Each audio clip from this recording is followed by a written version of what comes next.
Charles de Gaulle.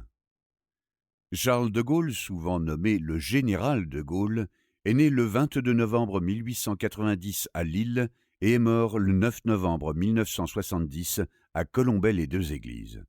C'est un général, résistant, écrivain et homme d'État français.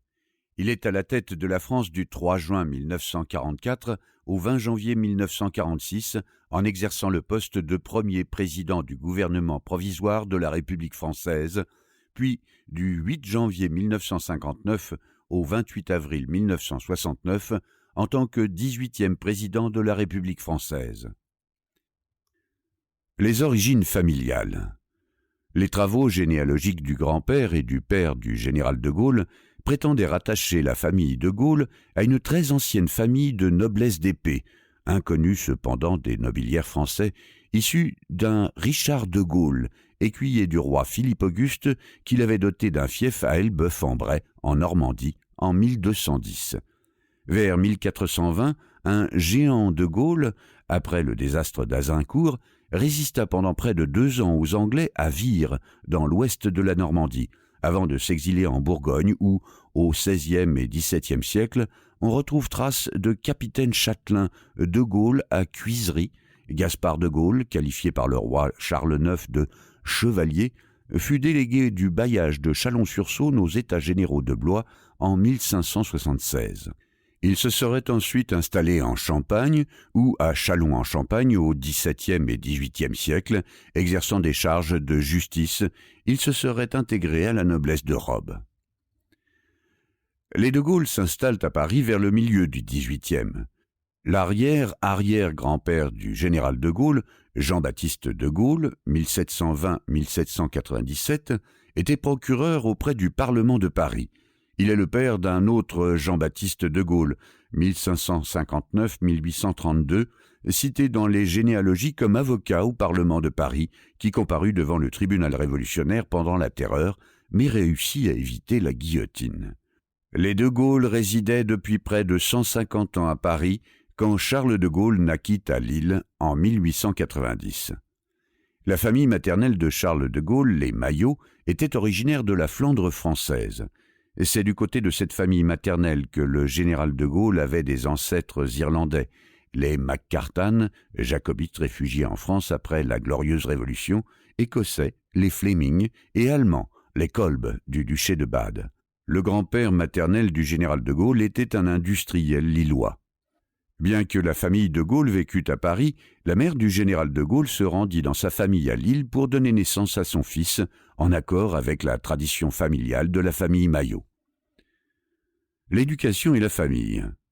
Issu d'une famille catholique résidant à Paris au 15 de l'avenue de Breteuil, Charles-André Joseph-Pierre-Marie de Gaulle est le fils de Jeanne Maillot et d'Henri, professeur de lettres, d'histoire et de mathématiques au collège de l'Immaculée Conception de Paris, dirigé par les jésuites. Charles de Gaulle a 3 frères et une sœur.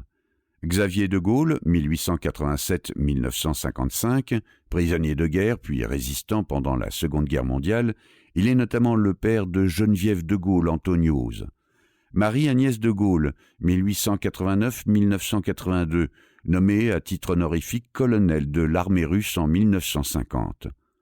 Jacques de Gaulle, 1893-1946, handicapé en 1926 à la suite d'une encéphalite, est le père de 4 fils, François, entré dans les ordres religieux, Bernard, né en 1923, Jean et Pierre, tous les deux nés en août 1926, et enfin Pierre de Gaulle, 1897-1959, résistant, homme politique et administrateur de société.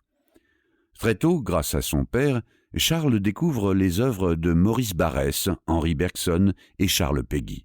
Son père se dit monarchiste de regret et lit l'Action française, mais croit en l'innocence de Dreyfus. Sa mère est davantage passionnée de politique.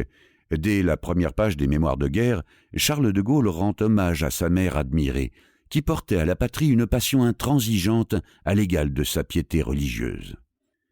Charles de Gaulle fait une partie de ses études primaires à l'école des frères des écoles chrétiennes de la paroisse Saint-Thomas d'Aquin. Il a son père comme enseignant. Lors de la crise politico-religieuse résultant des lois de 1901 et 1904, Charles de Gaulle est inscrit pour poursuivre ses études chez les jésuites français en Belgique, au collège du Sacré-Cœur installé au château d'Antoing, vivant ainsi sa première expérience d'exil. Il a 15 ans quand, en 1905, il rédige un récit dans lequel il se décrit en général de Gaulle sauvant la France, témoignage d'une ambition nationale précoce. Plus tard, il expliquera à son aide de camp Claude Guy avoir eu dès son adolescence la conviction qu'il serait un jour à la tête de l'État. Entré 119e sur 221 à l'école militaire de Saint-Cyr en 1908, après avoir suivi une année de préparation au collège Stanislas à Paris, il en sort diplômé en 1912, se classant à la 13e place et rejoint l'infanterie. Il choisit d'être affecté au 33e régiment d'infanterie à Arras et se retrouve sous les ordres du colonel Pétain. La Première Guerre mondiale.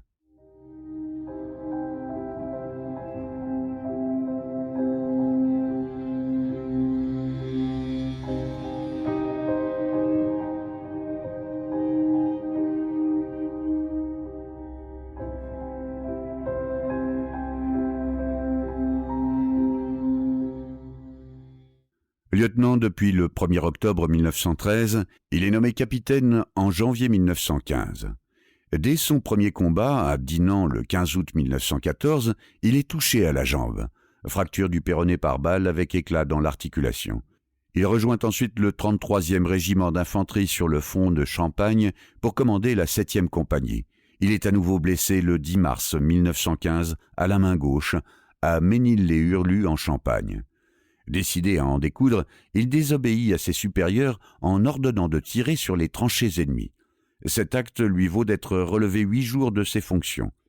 Officier tatillon, volontiers cassant, son intelligence et son courage face au feu le distinguent au point que le commandant du 33e régiment d'infanterie lui offre d'être son adjoint. Le 2 mars 1916, son régiment est attaqué et décimé par l'ennemi en défendant le village de Douaumont, près de Verdun. Sa compagnie est anéantie au cours de ce combat et les survivants sont encerclés. Tentant alors une percée, la violence du combat l'oblige à sauter dans un trou d'obus pour se protéger, mais des Allemands le suivent et le blessent d'un coup de baïonnette à la cuisse gauche. Capturé par les troupes allemandes, il est soigné et interné.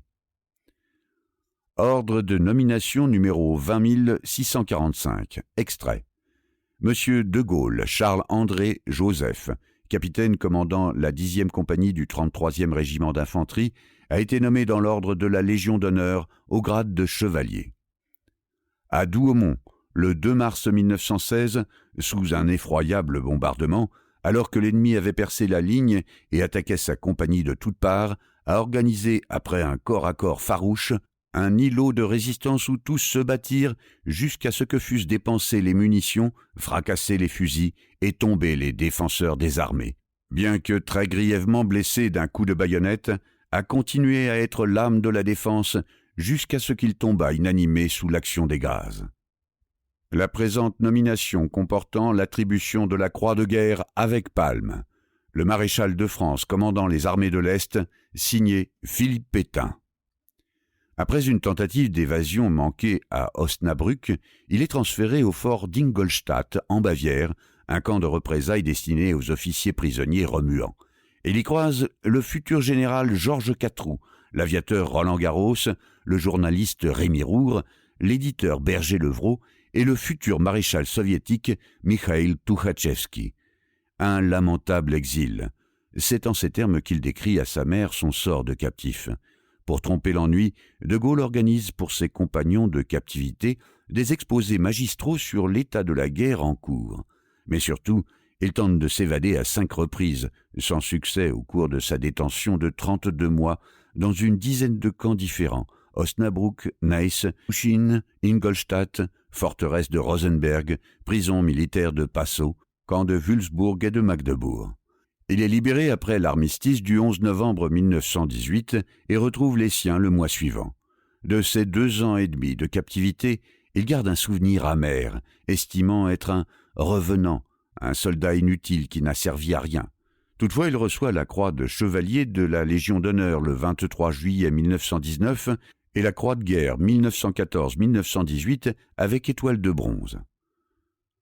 L'entre-deux-guerres, l'officier d'état-major. Charles de Gaulle poursuit sa carrière militaire sous la protection de Pétain dans un premier temps. De 1919 à 1921, il est envoyé en Pologne, qui vient juste d'accéder à l'indépendance. Sur place, il participe à la formation de la nouvelle armée polonaise, luttant victorieusement contre l'armée rouge dans la guerre soviéto-polonaise. Il donne à nouveau des conférences et observe le retour à une guerre de mouvement liée aux circonstances.